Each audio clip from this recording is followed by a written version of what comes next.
Kenya. Yay! Habari Chad, habari ETV. Naitwa Mary kutoka Kenya. Nice meeting you people. Love you. Sanibonani Chad, sanibonani ETV Stripe. Sijabulile ukuba nani lana eChina Beijing. Goeiemôre Chad, goeiemôre ETV. Mangwanani Chad, Mangwanani ETV. Hamjambo Chad, hamjambo ETV. Jina langu ni Chaso Idhaka kutoka Nairobi, Kenya. Salam alaikum ya Jama, dit al Ditoun. Voilà, nous sommes déjà là, très ravis de vous retrouver. Nous sommes heureux de vous accueillir en ce jour, vendredi 6 juin 2025. Pour le dernier numéro de la semaine, mais ça n'aurait pas bien tombé parce que c'est tombé avec la fête Eid al-Adha. Voilà, donc aujourd'hui, nous célébrons cette journée avec nos frères musulmans. Vous voyez que ça tombe bien, nous, ça sent de la viande, ça sent du mouton partout, donc... à la fin de l'émission, de faites-nous seulement le plan, envoyez-nous la localisation via WhatsApp. Et puis voilà, on va vous retrouver. Bonne fête à tous nos frères musulmans qui sont déjà à la mosquée en train de prier. Après la prière, n'oubliez pas de nous donner l'indication. Amis téléspectateurs, chers internautes, bienvenue.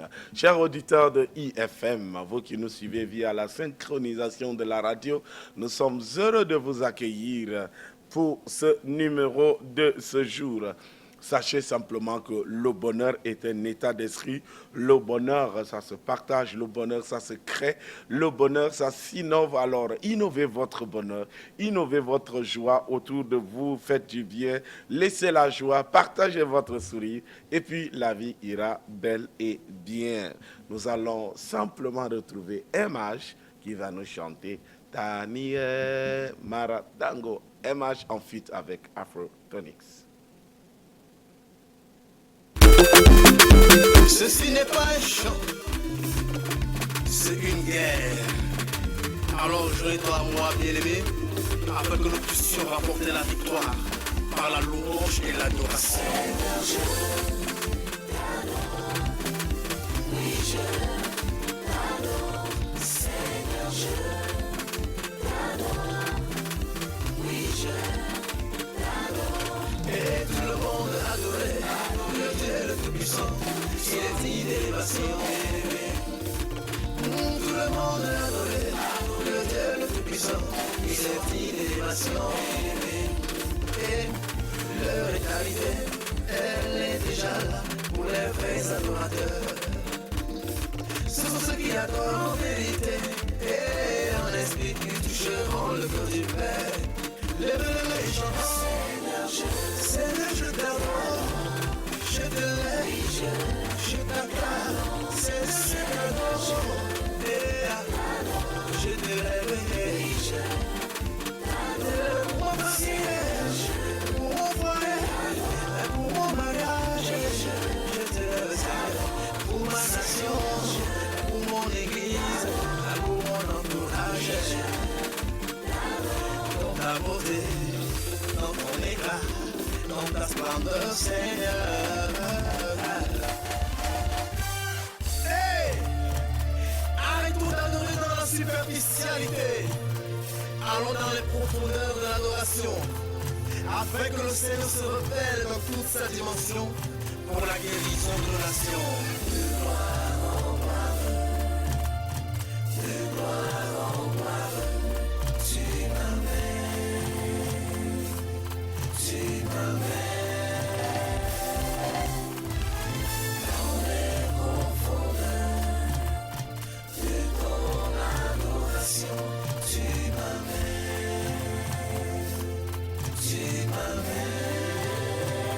dès à présent, sois glorifié Seigneur, éternellement. Allez. Sois glorifié, sois glorifié, sois glorifié, sois glorifié, sois glorifié dans mes études, dans mon travail, dans mes finances. Sois glorifié dans mon mariage, mon foyer, ma famille. Sois glorifié dans mes projets, dans mon avenir, dans mon histoire. Sois glorifié, Seigneur. Sois glorifié, Seigneur. Sois glorifié, mon roi. Sois glorifié, Seigneur.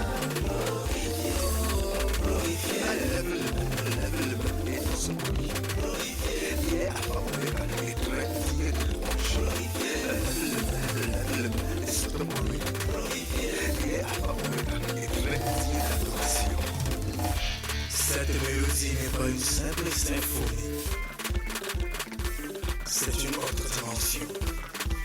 Nous sommes dans la dimension de la prière. Alors bien aimés, prions le Seigneur. Remplis-moi,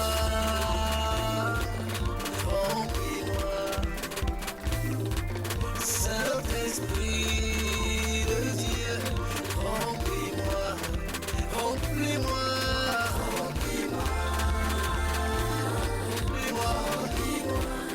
Saint-Esprit de Dieu,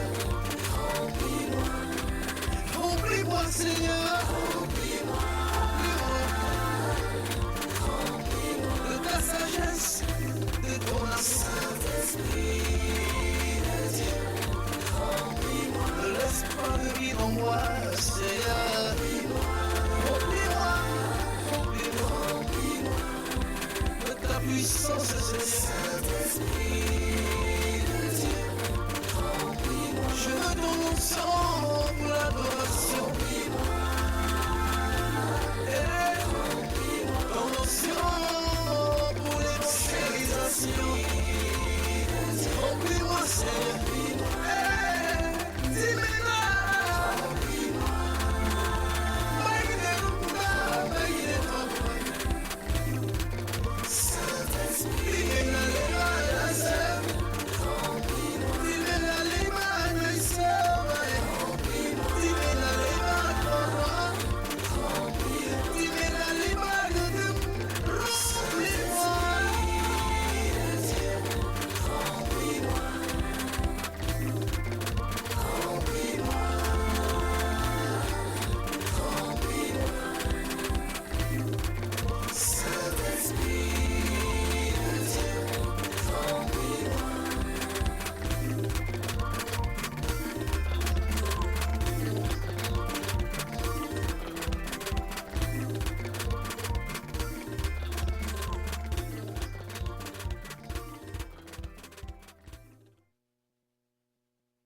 C'était plutôt Armello, l'artiste qui nous chante louange à la place de MH qui dit qu'il en fait encore, donc il n'est pas rentré de la mosquée. Désolé. Merci pour cette belle sonorité qui nous conduit simplement à lire aussi quelques réactions de nos internautes sur notre page Facebook. Bienvenue Larissa Ngakoutou qui dit Al-Hadi Aladjef, bonjour et bonne fête à tous les amis musulmans.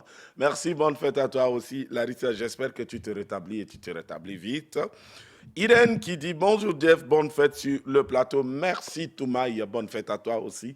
Surtout, ne me le souhaitez pas seulement, mais invitez-moi aussi.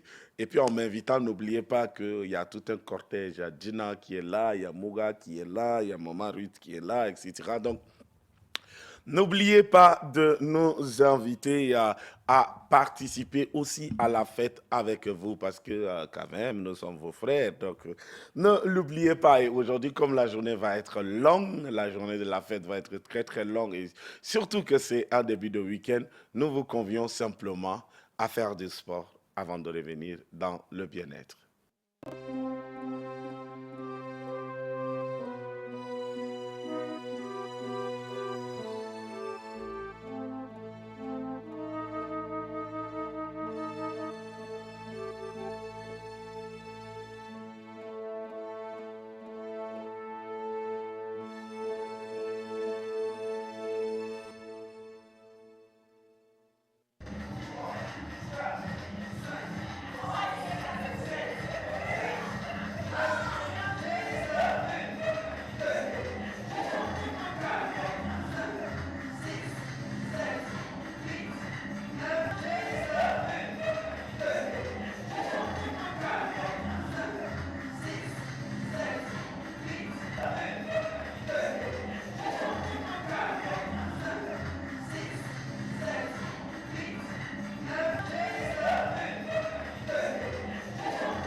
De retour après ces temps de sport bien physique et bien dosé. Ça veut dire que ça peut vous accompagner pendant toute la journée de la fête. Maître Djikolum qui dit c'est la partie chauffée. D'accord, d'accord.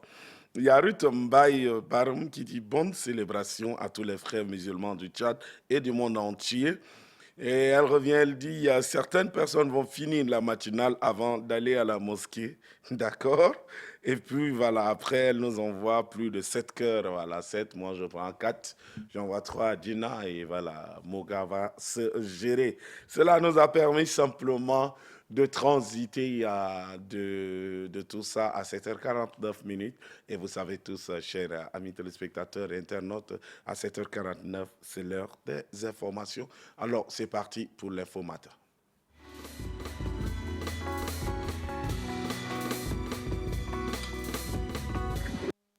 Ce passage des relais, rehaussé par la présence de plusieurs figures majeures du parti au pouvoir, a été l'occasion pour le secrétaire général du MPS de rappeler le rôle fondamental de l'UNC dans la consolidation du tissu économique tchadien. Dans son allocution, il a réaffirmé l'engagement du MPS à accompagner les commerçants, véritables piliers du développement, et à faire de cette organisation une courroie de transmission efficace des politiques économiques gouvernementales. Les commerçants sont ceux qui en souffrent le plus, mais si vous êtes organisé et que vous avez régulièrement, pourquoi il y a la corruption? C'est parce que les règles, on veut les biaiser. Si quelqu'un, dans le cadre d'un appel d'offres, est dernier, mais qu'il veut passer premier, il fait de la corruption. Le MPS ne sera pas avec lui. Le MPS ne peut pas l'accompagner à ce niveau. Alors, c'est les principes, c'est des règles, c'est des orientations dans le sens de la refondation du parti. Dans un contexte de relance et de stabilité recherchée, l'UNCMPS est appelé à se réinventer pour répondre aux défis contemporains du commerce au Tchad. Loin d'être une simple formalité protocolaire, cette passation de pouvoir traduit une volonté de renouvellement portée par une vision axée sur l'amélioration du climat des affaires et la promotion de l'entrepreneuriat local. La présence des cadres supérieurs du parti témoigne d'une volonté manifeste de repositionner les commerçants au centre de l'action politique et économique. La nouvelle équipe dirigeante devra ainsi traduire les ambitions en actions concrètes et visibles, capables de renforcer la place de l'UNC sur l'échiquier socio-économique national. Nous devons par conséquent mettre en œuvre une nouvelle stratégie de recouvrement des cotisations, plus innovante, plus rigoureuse, mais aussi plus juste. Les cotisations sont et demeurent l'oxygène de notre autonomie. Sans elles, aucune action, aucune ambition durable n'est possible. Assurer et assumer notre place d'organisation motrice au sein du MPS. Dans une atmosphère empreinte de convivialité, mais également de rigueur et d'espérance, les différents intervenants ont unanimement salué le parcours du bureau sortant et exprimé leur confiance en la capacité de la nouvelle direction à insuffler une dynamique nouvelle. Le discours d'unité, de responsabilité collective et de coopération a dominé les échanges. Attendu sur des résultats tangibles, l'équipe conduite par Mohamed Saleh Abdel-Djelil devra désormais transformer les discours en projets structurants capables d'asseoir la place des commerçants dans les grandes orientations économiques du pays.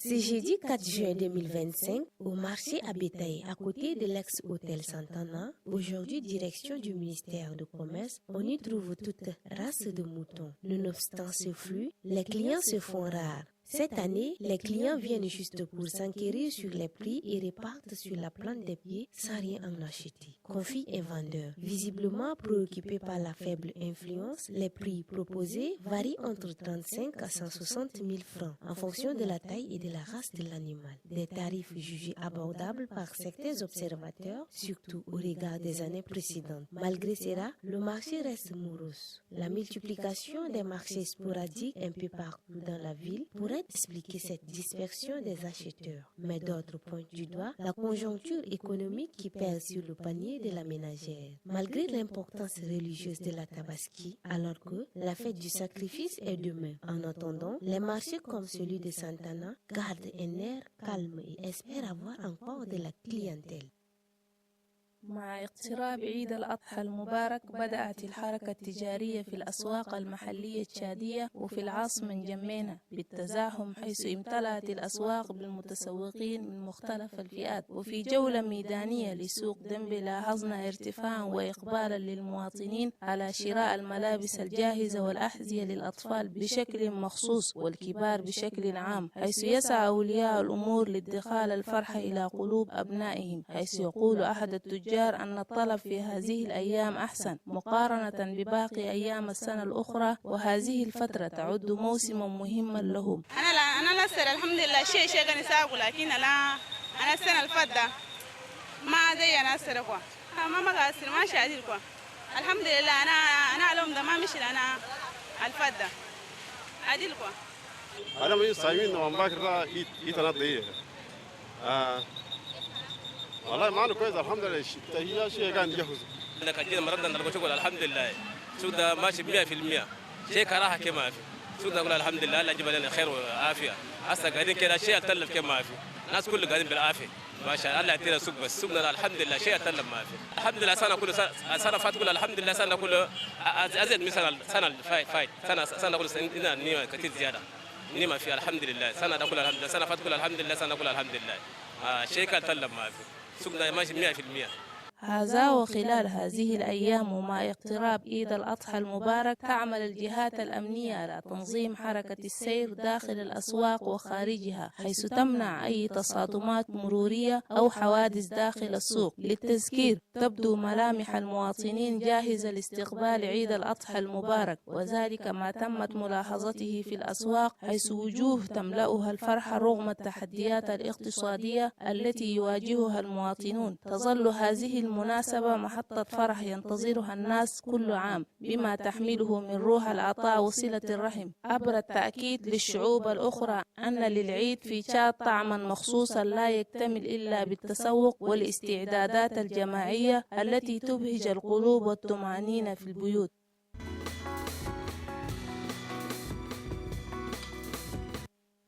Parmi ces 8 enfants, 7 auraient quitté leur famille pour les raisons de maltraitance. Par contre, celui de Betty serait vendu par son père biologique avec la complicité d'un de ses frères résidant en N'Djamena. Les 7 enfants en provenance de Béboro, localité située dans la province du Moyen-Chari, ont été interceptés à Doba par l'équipe de l'ARED grâce à l'aide d'une personne qui a trouvé leur présence suspecte à la montée du bus, car il était convenu qu'une personne paiera le transport à la descente en N'Djamena. Ces enfants seraient conduits après leur descente en N'Djamena à l'est ou au nord du pays pour un emploi d'après leur explication. Madiengar Alkwa, coordinateur de ARED, explique les procédés ayant permis de récupérer ces enfants. Les enfants sont vendus à la longueur des journées et ça continue. Par rapport à ceux qui sont venus de Koumra, dès qu'ils ont monté dans le bus, nous avons été alertés par nos antennes. Et nous avons très rapidement communiqué, donné l'information à notre point focal de Doba. Et certainement, il les a interceptés par l'entremise de la police judiciaire avec l'appui également de Madame le procureur. Et donc, ça fait quelques jours qu'ils sont ici.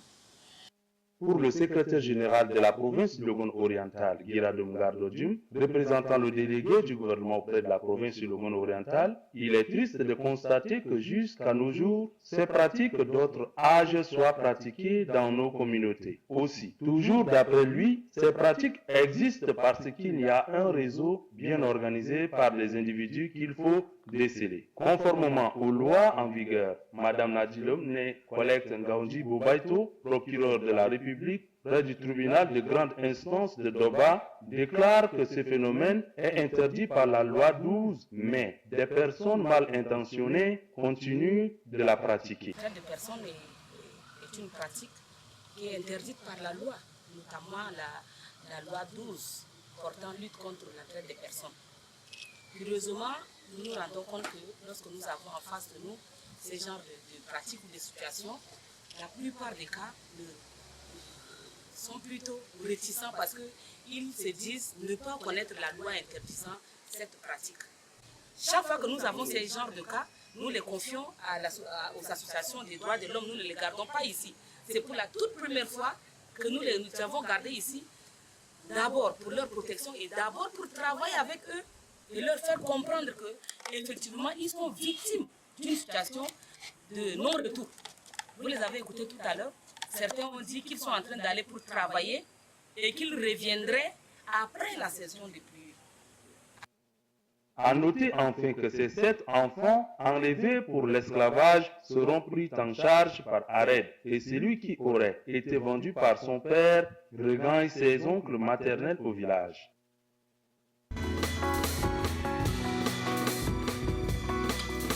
Ce territoire est désormais vidé de ses habitants et il est devenu très difficile de croiser une silhouette humaine. Seules quelques rares espèces animales osent encore s'aventurer dans cette région désertée. En parcourant le canton, on constate avec tristesse des cases brûlées et pillées, laissant derrière elles un spectacle désolant. Actuellement, il ne reste que quelques personnes âgées dans le village de Mandakao qui, pour des raisons de santé ou d'attachement à leur terre, ont décidé de ne pas quitter leur foyer. Ces individus vulnérables se sont réfugiés dans le domicile du chef de canton, où ils se sentent en sécurité, mais leurs conditions restent précaires. Ils expriment une peur constante de sortir, craignant pour leur vie en raison de la présence des personnes armées qui rôdent aux alentours. Malgré la présence des forces de sécurité sur place, de nombreux habitants hésitent toujours à regagner leur domicile, craignant pour leur sécurité. Les récentes informations recueillies indiquent que l'appel au retour lancé par les autorités n'a pas suffi à convaincre la population de retourner dans leur foyer. Les inquiétudes persistent, notamment en ce qui concerne la sécurité et la protection des familles. Les autorités compétentes disent travailler sans relâche pour rétablir l'ordre et garantir la sécurité de tous. Elles encouragent les populations à regagner leur domicile afin de reprendre leur vie normale. C'est le cas du chef de canton. Bon, pour le moment, les gens là, ils sont pas de retour. Dès qu'ils ont fui, s'ils viennent, ils repartent, ils repartent. Donc pour le moment, moi je demande à ce qu'ils reviennent. Rester là où ils sont seulement, il ne faut pas qu'ils refusent de venir. Oui, la sécurité, ça va pour le moment, là, ça va. D'ici 2 ou 3 jours, là, je vois, là, il y a un peu de calme quand même. C'est pas comme avant. Selon toujours ces autorités, des mesures nécessaires ont été mises en place pour assurer un environnement paisible. Il est essentiel de comprendre les raisons de cette hésitation et d'agir en conséquence et à envisager des mesures supplémentaires pour assurer les habitants, pouvant renforcer la confiance des résidents envers les autorités.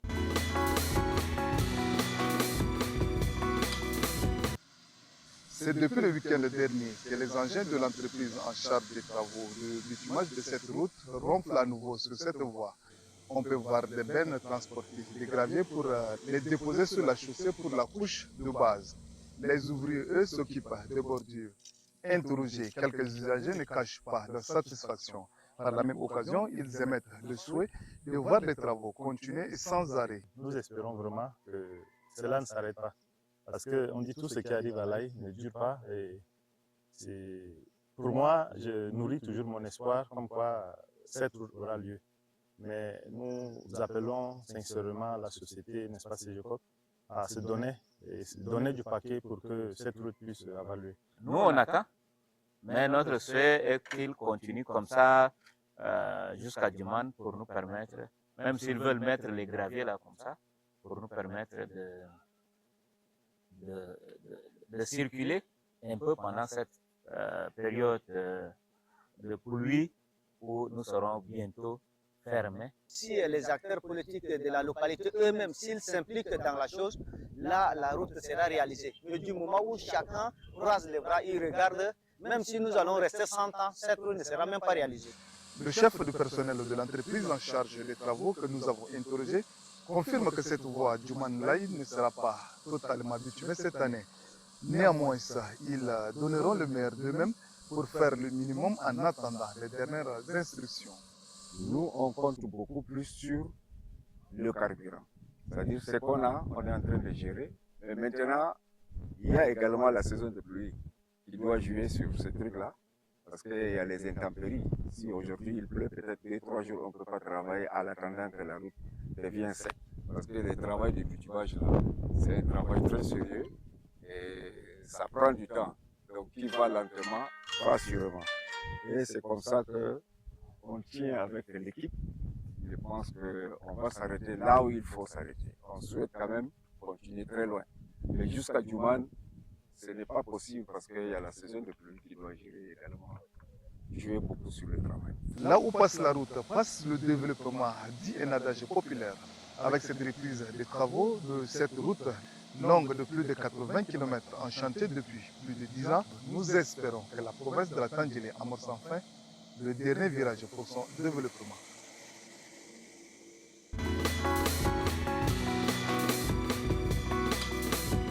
À l'occasion de la Journée mondiale de l'environnement de ce 5 juin 2025, le ministre de l'Environnement, Hassan Bakri Djamous, a relevé que N'Djamena produit environ 600 tonnes de déchets par jour, dont moins de 40% sont évacués, une situation qui affecte également d'autres grandes villes comme Mondou et Abéchi. Cette accumulation des déchets met en danger les écosystèmes, notamment celui du lac Tchad. Dans son allocution, le ministre de l'Environnement, Hassan Bakri Djamous, a mis en avant l'importance stratégique de cette journée, rappelant la vision environnementale du président de la République, le maréchal Mohamed Idriss Déby Itno. Il a insisté sur la nécessité de renforcer l'arsenal juridique national en matière environnementale et de promouvoir une culture citoyenne de protection de la nature, déclarant que la protection de l'environnement est un devoir patriotique. Face à cette situation, le ministre a appelé à une mobilisation nationale pour renforcer le tri, le recyclage et la lutte contre les déchets plastiques. Il a également souligné l'importance d'impliquer les citoyens dans la protection de l'environnement en adoptant des gestes éco-responsables au quotidien. Cette déclaration s'inscrit dans une série d'initiatives du gouvernement tchadien visant à renforcer la législation environnementale et à promouvoir une culture de protection de la nature. Elle reflète également l'engagement du Tchad à aligner ses politiques environnementales sur les objectifs mondiaux de développement durable.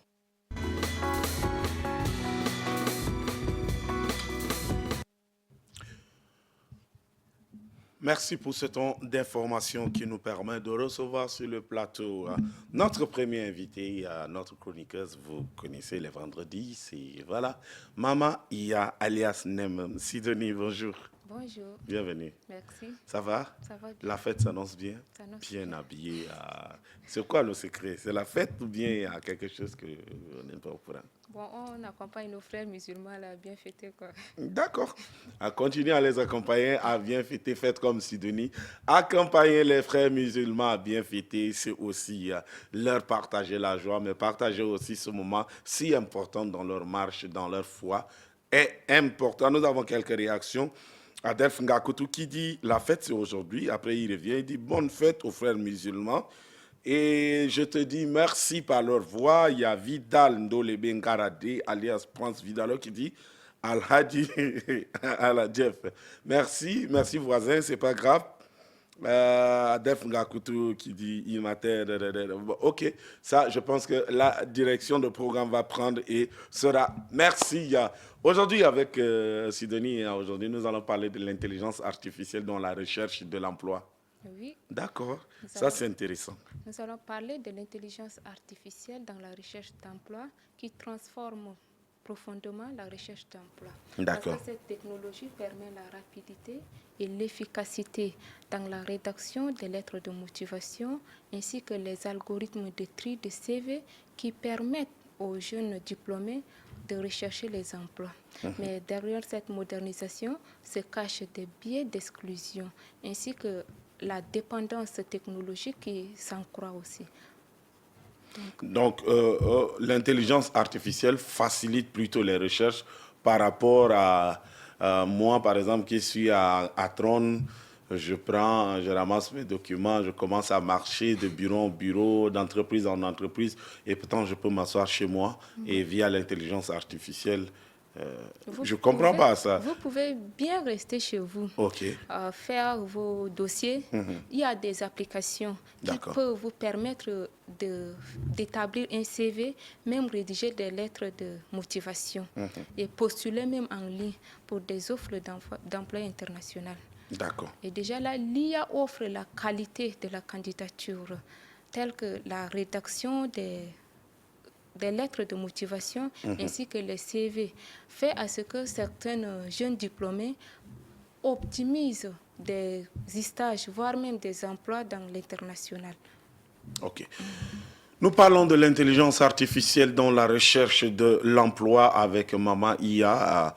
Ce qui est à retenir avant tout, c'est que l'intelligence artificielle peut vous faciliter la recherche, peut vous faciliter aussi de postuler en ligne et peut aussi vous donner plus de crédit lorsque vous passez par là que de marcher sur des débraillés, délabrés, etc. Mais est-ce qu'il n'y a pas aussi des risques dans la recherche d'emploi via IA? Les risques, oui, il y en a. Parce que déjà là, des applications d'IA qui rédigent les CV ainsi que les lettres de motivation présentent aussi des risques parce qu'il y a dans certaines entreprises ou certains lieux de service où il y a des machines qui identifient, qui scannent d'abord les dossiers arrivés. Et si ces machines détectent que ces travaux sont typiquement faits de l'IA, ils disqualifient automatiquement ces dossiers. Donc, le souci est que si on demande à l'IA de nous établir ces CV ou ces lettres de motivation, il faut d'abord un peu personnaliser ces dossiers-là, puis ajouter des connaissances personnelles pour un peu modifier, mais non prendre typiquement ces choses-là. Et là, vraiment, ça fait à ce que certains chercheurs d'emploi sont disqualifiés même dans certaines entreprises. Et à ce sujet, je nous propose une petite vidéo qui nous permettra de mieux comprendre ce que c'est que l'intelligence artificielle. D'accord, merci. Ensemble, amis téléspectateurs, nous allons suivre cette vidéo proposée par Nemem et nous reviendrons. Dans la recherche d'emploi aujourd'hui, l'IA nous aide à optimiser notre CV, à améliorer la manière dont nous recherchons nos emplois. Aujourd'hui, c'est une aide à la préparation aux entretiens parce que l'intelligence artificielle aussi est là aussi pour t'aider à faire des simulations en entretien d'emploi. Quelles questions pourraient te poser quand tu irais peut-être dans ton entretien d'emploi? Comment répondre? L'IA t'aide à te préparer à toutes ces choses. Et moi, le côté que j'aime le plus, surtout, c'est au niveau des CV. Parce que de nos jours, beaucoup de jeunes qui cherchent des emplois rédigent très mal leur CV. Parce que le CV est la présentation de ton profil. Et quand c'est mal fait, les employeurs ont du mal à vous accepter. Donc l'IA est un outil vraiment qui aide les jeunes employeurs ou ceux qui sont à la recherche de l'emploi à vraiment avoir un CV vraiment selon leur profil et qui va avec leur profil. Les avantages que l'IA présente, d'abord c'est le gain de temps parce que sur certaines plateformes, quand vous faites un dépôt de CV par exemple dans un domaine bien précis, l'IA se charge à chaque fois de vous envoyer des alertes et des notifications concernant le domaine dans lequel vous avez postulé pour peut-être une première fois. Donc là, vous n'êtes plus obligé de courir derrière les recherches, vous n'êtes plus obligé d'aller sur certaines plateformes, mais vous êtes là dans votre box, dans votre inbox, dans votre mail, dans vos spams, vous recevez des notifications chaque jour qu'il y a de nouvelles offres d'emploi. Là, c'est déjà un gain de temps. Vous n'êtes plus obligé, tel que je l'ai dit tout à l'heure, vous n'êtes plus obligé vraiment de vous casser la tête pour certaines choses. Et aussi, l'IA vous aide à personnaliser vos recherches. C'est l'avantage, c'est le deuxième avantage. L'IA vous aide à personnaliser. Vous êtes dans le domaine de la communication, il vous aide à personnaliser rien que les recherches dans le domaine de la communication. Et tout ce qui va avec, l'IA te permet d'avoir les informations en temps réel et tu pourras postuler à ton offre d'emploi. Les limites, c'est la dépendance en fait à l'IA. La dépendance simplement parce que quand vous êtes accro, cela rend légèrement paresseux, je l'ai dit entre griffes, et vous êtes dépendant de l'IA. Ça veut dire qu'à chaque fois, vous faites toujours recours à l'IA, ce qui n'est pas vraiment bien. Parce qu'arrivé un moment, l'IA ne peut pas humaniser certaines choses. Donc, vous êtes obligé de revenir vers la procédure normale. Essayez de revoir qu'il y ait juste une conciliation entre l'IA et entre l'être humain. Entre vos recherches et ce que vous cherchez sur l'Internet, il est important qu'il y ait cette humanisation-là de vos recherches, de ne pas laisser tout à l'intelligence artificielle, de gérer. Notamment au Tchad, je dirais que c'est vraiment naissant parce qu'on n'a pas cette culture de l'intelligence artificielle ici qui est un peu dérangeant, vraiment dérangeant, ou je pourrais dire pratiquement inexistant. Je crois qu'il faut maintenant qu'on fasse un travail en amont pour pouvoir inviter les gens à pouvoir l'utiliser et à pouvoir également... C'est vraiment précaire en ce qui concerne l'utilisation de l'IA au Tchad. Et ce n'est pas dans l'habitude du Tchadien d'utiliser l'intelligence artificielle. C'est un truc naissant. Et c'est maintenant que les jeunes essaient de s'approprier l'intelligence artificielle. Donc je dirais simplement qu'il est important pour nous les jeunes Tchadiens de ne pas s'écarter de cette nouvelle ère numérique-là que le 21e siècle nous apporte. Donc utilisez-le, essayez-le, ne restez pas en marge de l'intelligence artificielle. Pour votre recherche d'emploi, en tant que mot de fin, je dirais ça vous permet d'optimiser vos recherches, ça vous permet de gagner du temps. C'est un levier pour mieux se présenter en tant que chercheur d'emploi. C'est un levier qui vous aide à peaufiner votre profil professionnel. C'est un levier qui vous aide également à recadrer un peu ce qui se fait de façon naturelle, mais vous le recadrez un peu et puis vous êtes dans la tendance, vous êtes à la page, vous êtes à la mode et surtout vous faites du bon et du bien. Donc utiliser l'IA, c'est important, mais ne soyez pas dépendant de l'intelligence artificielle. Merci au responsable du digital Electron, à M. Tosso Élysée, qui est venu encore renforcer. Alors, un dernier mot pour conclure. Oui, comme venait de dire le ISPER, l'intelligence artificielle est un levier fondamental dans la recherche d'emploi des jeunes d'aujourd'hui. Mais il est essentiel de démocratiser ces outils-là et former les jeunes à l'utiliser intelligemment pour leur recherche d'emploi, sans menace pour qu'il n'y ait pas de risques et sans menace pour ces jeunes-là, parce que c'est un levier vraiment fondamental pour ces jeunes. D'accord. Merci beaucoup à Sidonie d'être passée. Je prends bonne note, comme moi vous me mettez dans la catégorie des jeunes ou bien... Oui, vous êtes jeune et vous pouvez aussi vous inspirer de l'IA pour votre recherche d'emploi encore plus, quoi. En tout cas, la direction de Electron te suit. Hein. C'est toi qui me demande de chercher votre emploi. Et ça, moi, je ne suis pas dedans. Voilà. Merci à Sidonie. Merci d'être passé. C'était très instructif. Et on se donne rendez-vous la semaine prochaine pour un autre numéro de Espace IA. Merci. Merci. Nous allons prendre juste une transition pour accompagner Sidonie.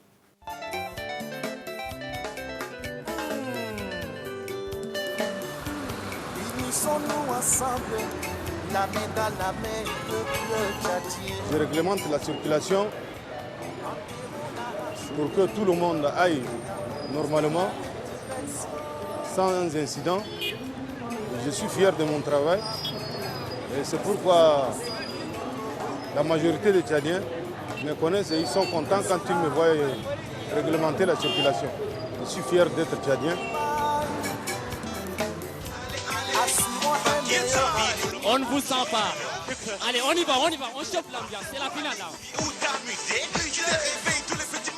Une émission des vacances et ce qui est sur Dido, l'ambiance sera de taille. Je fais vivre notre jeunesse. Je lui donne l'occasion de s'épanouir et de se faire entendre à travers mes différentes émissions.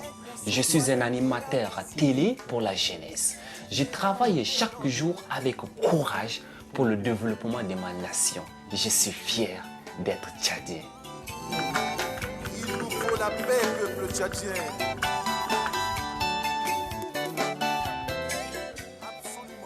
Bonjour. J'aide. Je seconde dans ses fonctions et ses tâches, en me tenant à la disposition de la direction. Je suis une assistante de direction. Je suis fière d'être tchadienne. Alors, je travaille chaque jour avec courage pour le développement de ma nation. Apporter leur contribution à cette noble tâche. Je suis Aladjev, producteur et présentateur d'émissions à Electron et je suis fier d'être tchadien. Je travaille jour et nuit pour que mon pays avance. Waouh, quelle fierté! Ça nous a permis de recevoir Nepitimbai Diana. Voilà. Diane, welcome. Thank you. Ça va? Bien. D'accord. La fête, ça va? Oui, ça s'annonce bien. D'accord. Alors, aujourd'hui, nous nous interrogeons ou nous allons parler sur quelle action? Aujourd'hui, on va parler des expériences professionnelles. D'accord. Parce qu'on a tendance à souvent, quand on recherche le boulot ou bien on part pour faire une formation quelconque, on nous demande est-ce que vous avez l'expérience dans les avions, on va l'expérience de telle année. Alors aujourd'hui, on se pose une question pour savoir existe-t-il une école d'expérience professionnelle? Waouh!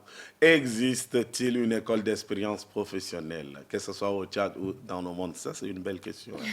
Une très belle question. Ah ouais. Tu sors fraîchement de l'école, de l'université, de tout, et puis tu vas chercher un emploi, on te demande 5 ans d'expérience. Ah, ça, c'est terrible. Parce que je sors fraîchement de l'école et puis je viens pour chercher un boulot. Ou bien je vois un avis qui est dans mon domaine et je vois les profils, les missions et autres. Je me sens capable de tenir et de bien faire le travail. Mais en bas, on dit expérience exigée 15 ans, exigée 20 ans. Et là, je dis, comment faire? Parce que ça bloque. Si je n'ai pas ces expériences-là, je ne pourrais pas, en fait, déposer mes dossiers pour pouvoir obtenir ce travail-là. C'est ce qui nous a amené à réfléchir sur la question durant nos échanges et nos recherches avec les experts en la matière.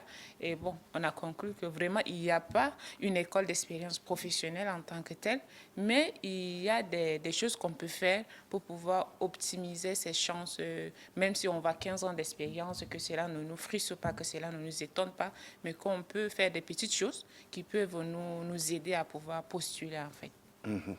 Alors, face à ça, que faire? Par exemple, j'ai la compétence et je sais que je peux tenir ce poste. Mais la barrière qui s'offre à moi, c'est 5, 2, 3, 4 ans d'expérience exigée dans l'offre. Que faire quand on est face à ça? Que faire? D'abord, il faut savoir que on n'en est pas avec les expériences professionnelles. Et quand on sort fraîchement de l'école, c'est bien pour les recruteurs ou bien pour les entreprises de demander 15 ans et 20 ans d'expérience. Mais il faut que nous-mêmes, on se donne, on se lance pour pouvoir optimiser ces chances-là. Par exemple, on peut faire des bénévolats pour pouvoir acquérir des expériences. Parce que dans le bénévolat, il faut faire des bénévolats qui cadrent avec notre domaine d'études. Et cela nous permet d'optimiser des expériences sur le terrain. Parce qu'en faisant le bénévolat, il y a des entreprises, il y a des associations, il y a des organisations qui recrutent des bénévoles, mais en même temps, ils forment ces bénévoles-là. Ils leur donnent des compétences nécessaires pour pouvoir optimiser leurs chances sur le marché d'emploi. Il y a aussi, on peut mettre en pratique nos projets personnels. Par exemple, si j'ai fait la médecine, ou bien j'ai fait la biologie, ou bien la communication, je peux avoir un projet, là j'écris mon projet, par exemple dans le domaine de la communication, je peux créer un site web où je peux utiliser les réseaux sociaux, où je peux mettre mes acquis que j'ai appris à l'école en pratique. Et en pratiquant, je peux acquérir en même temps des connaissances. Aussi, il faut qu'on développe aussi un peu la culture de réseautage et de participation dans les événements professionnels. Parce qu'en faisant cela nous permet d'être en contact avec les professionnels en la matière. Et en les côtoyant, ils vont nous donner les petits secrets, entre guillemets, et comment faire pour pouvoir, même si on n'a pas d'expérience et qu'on voit un avis d'offre où on demande même 15 ans, on peut postuler. Parce que tout réside dans notre profil, qui est le CV. Même si on n'a pas d'expérience, savoir comment optimiser, comment rédiger, comment aligner ces expériences, que ce soit dans le domaine de bénévolat, dans le domaine de projets personnels, dans le domaine des événements professionnels, des réseautages et autres. Ça nous permet également de mieux structurer nos CV, de mieux argumenter notre lettre de motivation. Et là, lorsque le recruteur reçoit ça, il sait que, tiens, même si cet candidat ou cette candidate n'a pas c'est 15 ans d'expérience, mais il a quelque chose à proposer, il a quelque chose à donner. Et là, ça nous permet en fait d'être apte et pouvoir vite être recruté sur le marché d'emploi.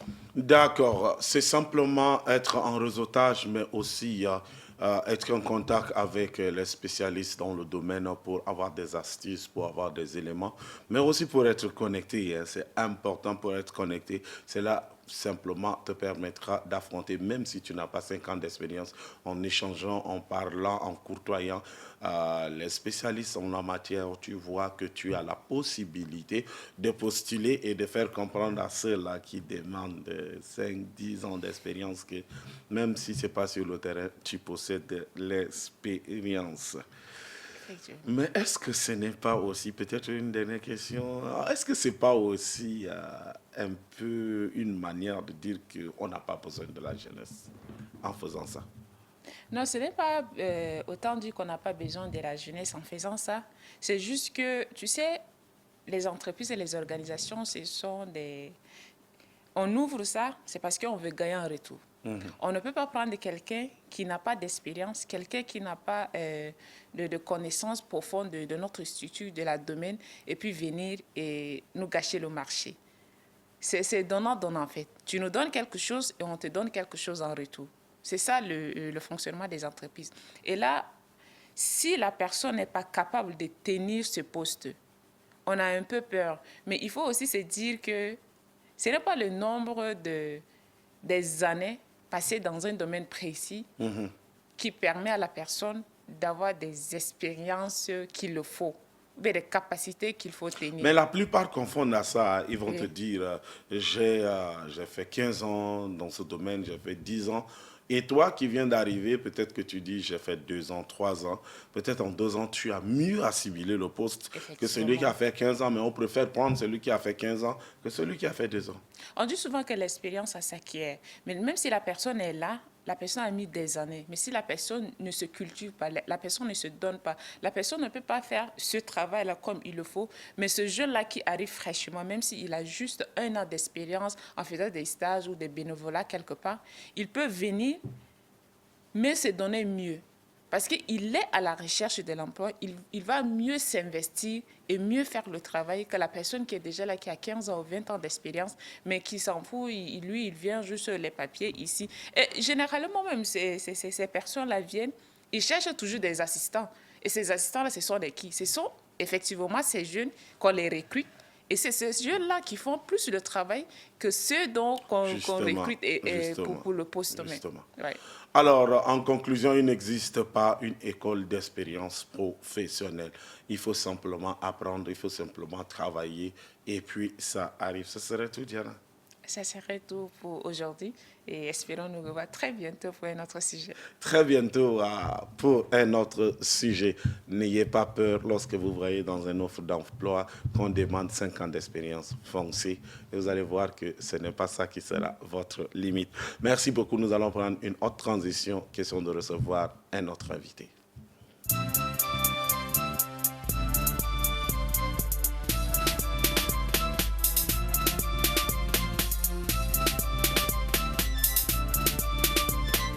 Indin urtini Chad naye tarbe lum Chad ngebe yam Chad midur be ma Chad kumai injo Chad ingai andoran bazan Chad gola wolar do Chad dikrako nge sayerun Chad gain ibare Chad gain da sirbi Chad ana nehit baladi tashad kebe ga Chad na malangila.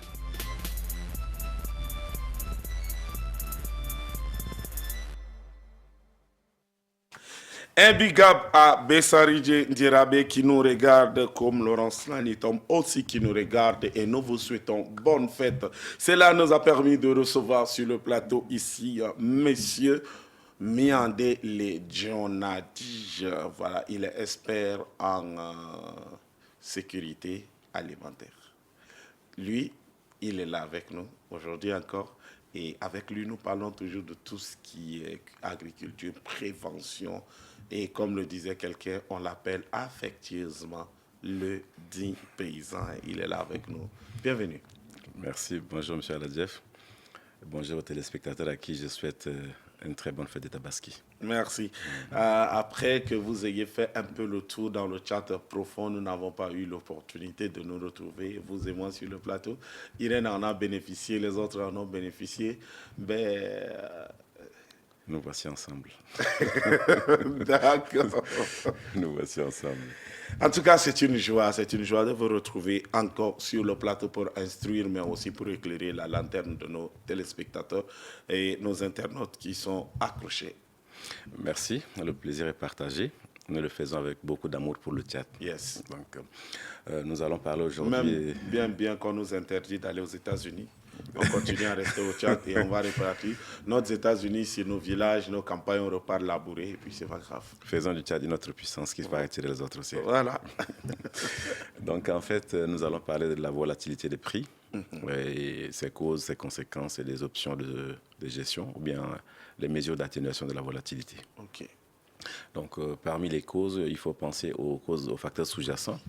Les facteurs sous-jacents de la volatilité, c'est par exemple l'organisation, les politiques agricoles.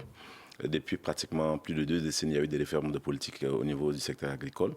C'est un élément assez important parce que lorsque les visions politiques dans ce sens ont été recadrées, cela n'a pas permis aujourd'hui au secteur rural de se conformer comme il le faut. Mais en termes de vision, c'est que généralement, vous comprendrez qu'au lieu de faire une vision, non pas seulement des réponses ponctuelles, de manière hâtive à une situation, on n'a pas défini des mécanismes établis sur le long terme pour pouvoir essayer de le faire, même si ça doit être des mécanismes très dynamiques qu'on peut ajuster à tout moment. Et donc, généralement, on assiste à un fait que dès qu'on pense qu'il y a une hausse des prix, les acteurs étatiques interviennent ponctuellement, mais sans définir des pistes de solutions établies sur le long terme. De l'autre côté, il faut voir par exemple les facteurs démographiques. Aujourd'hui, on a 2 éléments dans la démographie.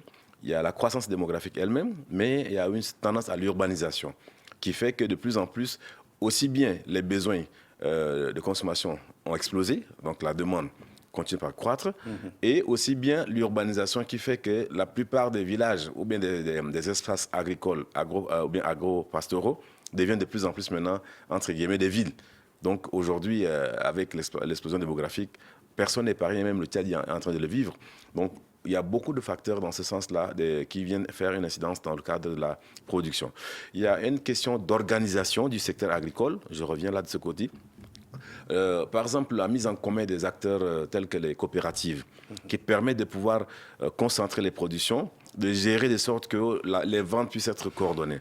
Il y a une absence, par exemple, nous l'avons déjà mentionné plusieurs fois, des politiques en termes de prévention aussi consistants et pertinents qu'il faut. Parce que lorsqu'on fait des filets de sécurité, on achète des stocks assez consistants, nous l'avons plusieurs fois mentionné, pour qu'en cas de survenance d'une hausse atypique des prix, ces filets de sécurité puissent permettre d'atténuer les prix. Nous l'avons vraiment développé hier avec Mme Irène.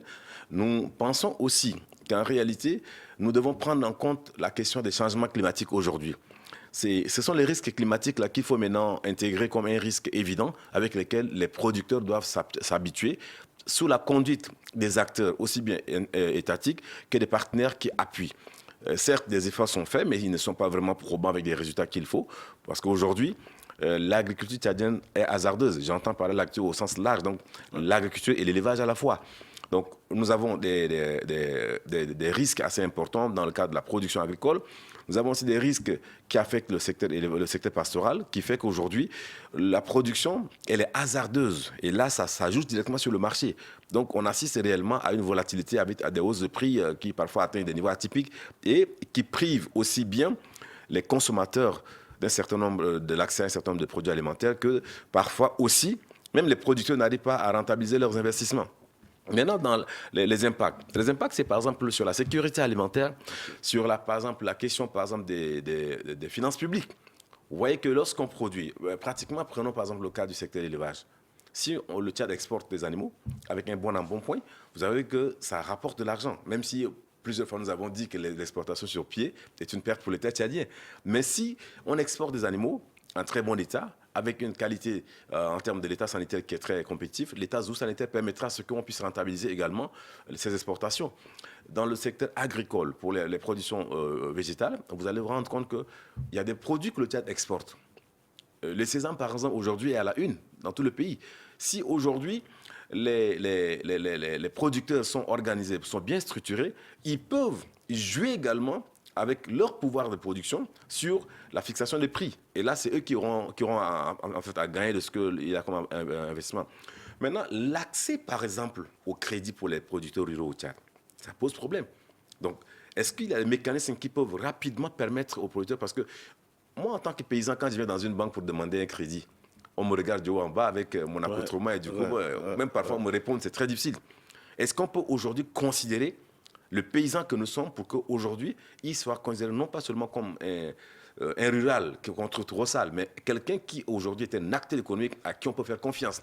Comme on a l'habitude de le dire et on le disait dans le passé, les paysans sous d'autres cieux sont des hommes très riches et très respectés. Ils ont un pouvoir économique très fort. Très fort. Sauf qu'aujourd'hui, chez nous, on a une connotation, lorsqu'on parle des paysans, on voit quelqu'un avec un accoutrement bizarre, etc., malheureusement. J'ai toute la fierté d'être né paysan, d'avoir une formation de paysan, d'avoir une carrière de paysan, et je ne vais pas changer mon option dans ce sens-là. Parce que je l'ai fait pas par passion, mais par vocation. Donc aujourd'hui, il faudrait considérer le paysan comme étant un acteur. Maintenant, quitte à ce que l'État accompagne le paysan pour pouvoir lui donner notre identité. Ah oui. Parce qu'aujourd'hui, le paysan est laissé à son compte. Et donc, en termes d'accompagnement, quelques interventions sont glanées, mais on ne se rend pas compte que autant on n'arrive pas à relever, à créer un certain statut aux paysans, en fin de compte, on le vit dans nos assiettes. On le vit dans nos assiettes parce que le prix du produit qui est payé au marché pour consommer dans les cités urbaines au Tchad, pratiquement ces prix-là commencent par atteindre des niveaux assez importants. Mais qu'est-ce qu'on fait pour cela? On ne le fait rien. Donc, moi, permettez que nous puissions revenir pratiquement que la question, par exemple, de la volatilité des prix, je pense que les acteurs étatiques, ils pourront peut-être faire quelque chose dans ce sens-là. Et il faut intégrer dans ça le manque de structuration des producteurs, les facteurs climatiques, la question en termes de l'organisation des producteurs en termes d'acteurs qui peuvent aujourd'hui avoir leur voix ou bien accéder à des mécanismes de financement très favorables qui peuvent leur permettre de pouvoir faire ça. Accompagner également ces producteurs, mais aussi et surtout éviter de faire des réponses à la hâtive et ponctuelle. Il faut penser sur la durée. Dans la durée, c'est que si on pense qu'aujourd'hui il y a une hausse des prix et qu'on intervient, ben, on n'a pas résolu le problème. Et nous l'avons toujours dit que les mécanismes qui sont développés mettent en exergue la question, par exemple, de la répression. Non, ce n'est pas une solution. Ce n'est pas une solution. Il est un libéral, il exerce son activité, donc il a besoin de rentabiliser ça. Maintenant, pour la volatilité, il faut penser plus profondément. Qu'on le veuille ou non, c'est une caractéristique inhérente au secteur agricole. Quoi qu'on le fasse, en fonction de la demande. Dès qu'il y a la demande qui augmente, les prix vont augmenter. Ouais. Et aujourd'hui, il faut penser à voir comment est-ce que les populations peuvent avoir accès à des revenus qui peuvent leur permettre de pouvoir s'en procurer sur les marchés, s'approvisionner sur les marchés. Donc, le pouvoir d'achat joue. Et donc, nous savons tous aujourd'hui que la situation est tellement précaire, de sorte qu'à un certain moment, on vit constamment dans une situation où l'accès au marché nous est presque impossible pour une certaine catégorie. Et donc, en ce moment, il faut penser à des mécanismes durables et intégrés qui vont développer tout le schéma pour permettre à ce que les producteurs arrivent à produire. Il y a la question, par exemple, d'infrastructures, en termes d'infrastructures de stockage, des infrastructures routières, nous l'avons toujours mentionné. Tous ces éléments en amont peuvent permettre d'atténuer les impacts, surtout la volatilité des prix. Mais tant qu'on laisse le système évoluer sans qu'il y ait des apports en termes de régulation, c'est vrai qu'il y a une autorégulation au niveau du marché, parce qu'on parle de la régulation et d'autorégulation. Mais avec les tendances aujourd'hui où la surenchère devient la pratique la plus courante, parfois le prix du produit que nous payons sur le marché n'est pas vraiment ce qui est censé être le rentable, c'est-à-dire la marge bénéficiaire. Parce que le prix bord champ, il est différent. Mais regardez la chaîne de tous les acteurs du champ jusqu'à l'assiette. Il y a une chaîne d'acteurs. Donc, il faut voir un peu en termes de l'approche filière ou bien au niveau des chaînes de valeur. Il faut agir déjà sur ces volets-là pour que, en fin de compte, les consommateurs au niveau final puissent avoir accès à ces produits de sorte qu'en réalité, les prix ne soient pas à des niveaux aussi alarmants, ou bien je pense presque impossible d'accès pour la plupart des ménages. Parce que nous sommes un pays très pauvre, nous vivons cette réalité. On ne doit pas s'arrêter au discours, on doit s'arrêter beaucoup plus à la question d'agir. D'agir, c'est sur les leviers. Et donc la volatilité des prix reste une caractéristique inhérente au marché agricole. La question, les mesures d'atténuation, il y a l'organisation, la structuration du milieu rural. Il y a la question, par exemple, de l'aménagement des infrastructures routières et de stockage. Il y a la question, par exemple, de la construction des filets de sécurité. J'entends par là les stocks de contingence, par exemple, au niveau des acteurs institutionnels, pour qu'aujourd'hui, s'il y a des problèmes, on puisse arriver à, effectivement, déployer ces stocks-là, de sorte que les prix puissent être à des niveaux acceptables Mais sans qu'il y ait ces éléments, nous sommes en train d'aller et nous allons continuer à vivre avec ça. Mais sachez-le, tant que ces éléments ne sont pas déployés en termes de politique globale intégrée au niveau étatique, nous allons rendre compte que les prix vont continuer par grimper et l'insécurité alimentaire continuera par se maintenir. Waouh.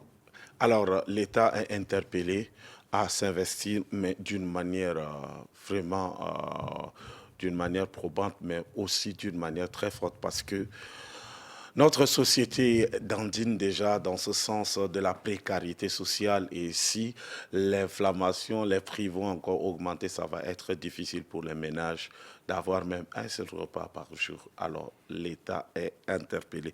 Moi, la partie qui m'a beaucoup retenu, c'est la partie d'accompagnement financier, surtout les crédits octroyés à ce secteur. C'est cette partie-là qui m'interpelle, et surtout, je reviens dessus encore pour vous appuyer, si vous me le permettez. Aujourd'hui, c'est difficile pour nos gouvernants, pour nos banques, pour nos structures financières, que ce soit bancaires, d'octroyer des crédits. On parle des crédits agricoles, etc. Mais c'est difficile que les concernés directs obtiennent. Il y a un système aujourd'hui qui est mis sur place, des hommes d'affaires, des grands commerçants. C'est eux qui vont prendre ces crédits-là au nom des agriculteurs, et ils repartent sous-traités avec... c'est comme si c'est de l'usure. Après, dès qu'ils arrivent à la base, ça devient de l'usure. J'ai 200 000 pour vous. À la fin, vous me donnez combien? J'ai 300 000, à la fin, vous... Et pourtant, si vous allez directement vers les concernés et qu'avec ces 500 000-là, vous donnez directement aux agriculteurs, aux paysans, aux éleveurs, à ces secteurs, vous allez voir que nous aurons des résultats, mais des résultats très escomptés. Excusez-moi, pour revenir sur ce que l'a dit en quelques secondes, ce que vous dites est une évidence. Et ça participe de la paupérisation. 3 agriculteurs sur 5, à la sortie de la campagne, ils sont endettés. Donc, ils sont parfois obligés de brader les cultures sur pied pour permettre de pouvoir compenser les crédits, l'usure, en fait. Justement. Maintenant, l'accès au crédit permet également de pouvoir accéder aux intrants. Vous remarquez, par exemple, au niveau de la chaîne, au niveau de la production agricole à la base, là-bas, les intrants qui sont utilisés ne sont pas des intrants de qualité, qui sont adaptés, par exemple, au changement climatique, qui sont résistants aux maladies et aux ravageurs. Donc, en fin de compte, la production, les rendements sont tellement modestes qu'en fin de compte, il n'a pas quelque chose à sa disposition, même pour sa consommation. Parce qu'il a pris un crédit chez un usurier, qu'il a taxé entre 15, 20, 30%, et donc, n'étant pas en mesure de payer en espèces, il est obligé parfois de brader les cultures sur pied. Exactement. Et donc, à la fin, vous allez constater que parfois, il y a des producteurs qui, déjà dès le mois de novembre, décembre, il n'a plus rien dans son stock. Et cela découle de ce que vous avez dit. Mais ces usuriers-là le savent. Ils savent que financièrement, ces paysans ne seront pas à mesure à la fin de payer, et certainement, ils vont brader peut-être une partie. Ils exploitent la vulnérabilité. Exactement. La vulnérabilité. Exactement. Et donc, de ce côté, l'État doit intervenir également. Justement. Mais nous avons un fait que nous avons toujours mentionné. Dans ce contexte de changement climatique, il faudrait vraiment repenser l'agriculture tchadienne. Parce qu'aujourd'hui, les mesures qui sont prises sont plutôt en train d'être glanées, mais ce n'est pas vraiment adéquat, ce n'est pas encore suffisant pour permettre de pouvoir réformer. Parce que, qu'on le veuille ou non, 1 an sur 2, 1 an sur 3, on a soit les années déficitaires en pluviométrie, soit des inondations. Et cette année, par exemple, nous annonce que l'année serait humide, on a des risques. Donc, ces risques climatiques. Ailleurs, il y a ce qu'on appelle l'assurance agricole. Donc, dès le début de la campagne, le producteur, qui est un acteur économique important, qui a toute sa fierté, son identité, son statut, le producteur, que ce soit un éleveur, que ce soit un producteur agricole, il peut aller souscrire à cette assurance-là. Et ça se passe régulièrement. Mais est-ce qu'il y a ce dispositif au Tchad? Est-ce qu'aujourd'hui, les gens le savent? Est-ce que l'État a facilité l'accès à l'assurance agricole dans ce sens-là? Voilà un peu tous les défis auxquels nos décideurs doivent penser et commencer par s'y pencher. C'est ça la réflexion la plus profonde pour pouvoir permettre que la sécurité alimentaire, l'accès alimentaire des populations, surtout des ménages tchadiens, puisse être favorisé. Parce quand on intervient sur un seul pan, sur un seul volet, mais il faut comprendre que les leviers sont multiples. Et ces leviers doivent être intégrés dans un schéma commun, intégré, pour permettre de ce que les réponses puissent être adéquates et que les résultats soient performants dans ce sens-là. Voilà un peu ce que nous pourrons dire en conclusion. Merci beaucoup à M. Viandé d'être passé, et je pense que surtout pendant que nous sommes déjà, les gens sont en train de défriger, les gens sont en train de préparer déjà, c'est pas encore tard. on peut rattraper le coup, ce n'est pas encore tard, on peut se rapprocher vers les paysans, vers les agriculteurs, vers les éleveurs, on peut encore se rapprocher vers eux pour les permettre d'affronter une saison de culture, mais une saison vraiment, vraiment pleine d'espoir. Merci beaucoup. Je vous en prie. Bonne fête à vous. Et surtout. À vous et à tous les téléspectateurs. Merci de nous donner rendez-vous la semaine prochaine pour notre numéro. Nous allons accompagner notre digne paysan avec un clip.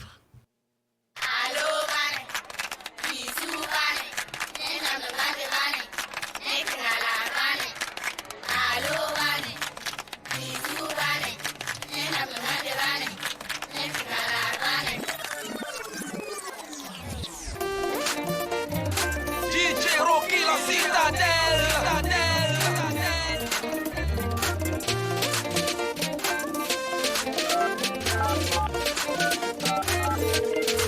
Let's go.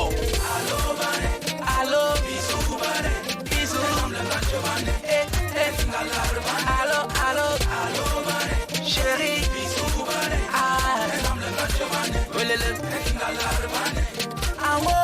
Amour, c'est pour vous. Ici, là, c'est pour vous. Encore là, c'est pour vous. Là-bas, c'est pour vous. Mais ça là, c'est pour moi. C'est ça qui me donne à manger. Mais ça là, c'est pour moi. C'est ça qui me donne à manger. Allo bane, welele bisou bane, bisou mama, allo bébé, bisou bane, bisou let's go. Negi ne ba indam ne, eni ne ba igeda indam ne bo, eni ba igeda wa indam ne, eni ne da. Ma force mi tokene, eni nenda tokale male, amne Musa, yelele, allo, bisou bane, allo bébé, bisou bane,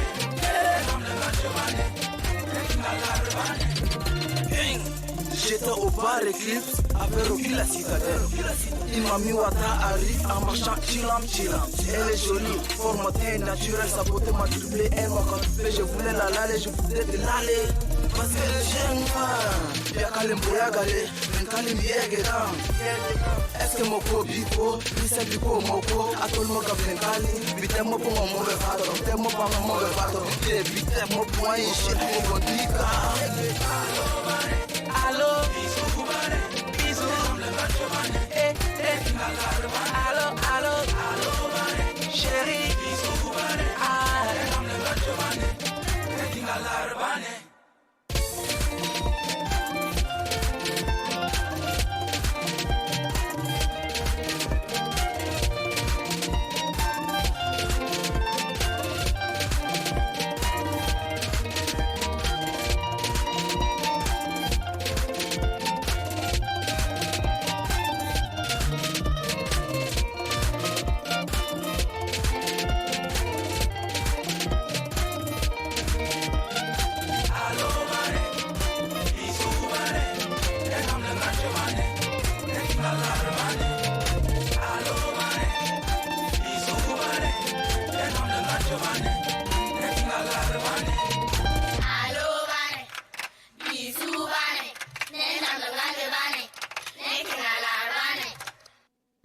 De retour sur le plateau, merci à DJ Rocky, la citadelle, qui nous a chanté Allo Bane. Voilà, c'est un cantique voilà, qui rappelle l'enfance, tout ça aujourd'hui, comme je le disais, aujourd'hui, nous célébrons la fête de Tabaski, on l'appelle la fête de Tabaski, mais aussi on l'appelle Eid al-Adha, voilà, Eid al-Adha est une fête qui commémore, le sacrifice du prophète de son fils qui a voulu sacrifier son fils. Et voilà, Allah a pourvu un bélier. Et voilà, chaque année, les frères musulmans commémorent cette date en nous ferons aussi des moutons, en sacrifiant des moutons, en allant à la prière. Et aujourd'hui, nous passons, mais aussi nous commémorons cette journée avec nos frères musulmans. Voilà, c'est une fête simplement qui permet encore à nos frères musulmans de se rappeler des principes religieux, qui se permet de se rappeler tout ça. Donc, c'est une fête que nous passons, Electron Télévision passe avec vous. C'est une fête que IMATER permet aussi de passer cette fête avec vous. Donc, bonne fête à nos frères musulmans du Tchad. Permettez-moi de souhaiter une très belle fête à Omar Chal, Mamad Idriss Déby Itno, notre président. Voilà, le premier homme du pays. Nous vous souhaitons, Electron Télévision, par la voix de IMATER, vous souhaite aussi une très belle fête. Nous souhaitons une très belle fête à tous vos collaborateurs. Au gouvernement, nous souhaitons bonne fête aussi à tous les directeurs généraux d'une manière ou d'une autre, à tous ceux qui sont intégrés dans la gestion de notre pays. Nous souhaitons une très belle fête à tous les chefs de partis politiques. Nous vous souhaitons aussi une très belle fête à vous et à vos militants. Nous souhaitons une très belle fête à toute la direction de Electron Télévision, en commençant par le PDG Ngamba Indirako Ndegoltar. Nous vous souhaitons aussi une très belle fête à tous vos collaborateurs. Nous souhaitons très belle fête à tous les travailleurs de Electron Télévision. Que cette journée soit belle pour vous. Que cette journée soit une journée que Allah exauce à vos prières, qu'il pourvoie comme il a pourvu avec ses béliers. Voilà, dans le temps quand nous lisons les passages coraniques que Allah pourvoit, mais aussi qu'il exauce à vos prières, surtout celle d'équilibrer notre pays, celle de faire de notre pays un pays qui fait bon vivre, celle de faire de notre pays un pays de vivre ensemble, de collaboration pacifique. Voilà, voilà un peu le souhait de IMATER. Voilà le souhait aussi de tout Electron Télévision. Malheureusement, les vendeurs, tout ça, font de la surenchère parce que pour un frère musulman, en cette journée, en cette fête, offrir bien égorger un mouton est symbolique, mais aussi ça parle plus dans sa vie. Malheureusement, les vendeurs font de la surenchère. Un mouton qu'on peut avoir dans le jour passé à 25 000, à 30 000, se retrouve être vendu à 40, 50, 60, voire 80 000. C'est ce que nous déplorons. Nous ne pouvions pas faire de la surenchère parce que c'est important de permettre à tout le monde de respecter, mais aussi d'obéir à ses devoirs religieux. Des fois, quand on fait ça, on ne permet pas aux plus démunis d'avoir accès à cela. Et c'est ce que nous déplorons sur le plateau, c'est ce que nous déplorons encore. Mais sinon, bonne fête et que la fête soit belle. Gina Love, j'espère que tu vas encore nous proposer une autre transition musicale pour que nous dansions. Parce que cette fois-ci, le temps est à la fête. Et voilà, chers frères musulmans, cette musique est pour vous. Dansez, faites la fête.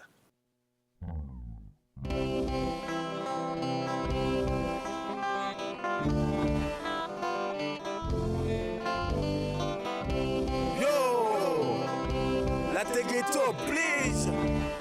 Anen ma David va parler, hein. Un des ateguines. 1741, non. Sokani kaprane. Sokani gani pasma. Anna kotu Electron chat pas. Buruma.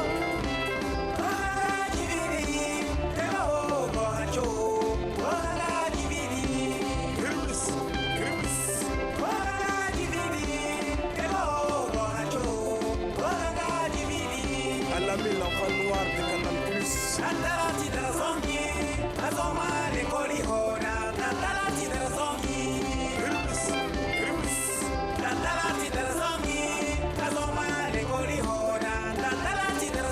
Ça n'est pas social moutico,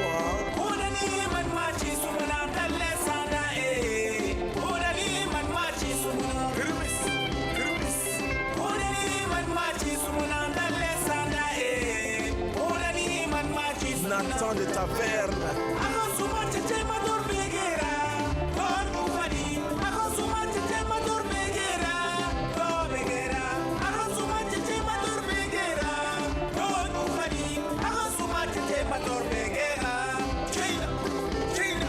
Top d'une dunia café de glace.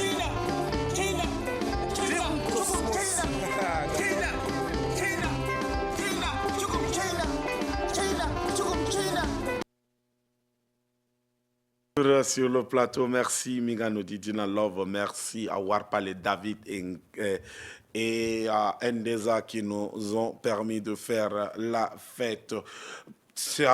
Retenez simplement que la fête de Tabaski, elle commémore la soumission d'Ibrahim, entre parenthèses Abraham pour les chrétiens, Ibrahim pour le frère musulman, à Dieu prêt à sacrifier son fils Ismaël jusqu'à ce que Allah remplace l'enfant par un mouton. C'est une fête de foi, d'obéissance et de sacrifice.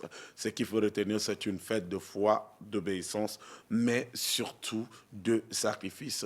Un homme qui est prêt, un homme qui est soumis, obéissant, prêt à sacrifier son propre fils, son seul fils, jusqu'à ce que le Créateur lui dit « Bon, j'ai compris » et que je pourvois tel à la place de ton fils. Et la commémoration de cette journée se fait par exemple par la prière collective à la mosquée le matin.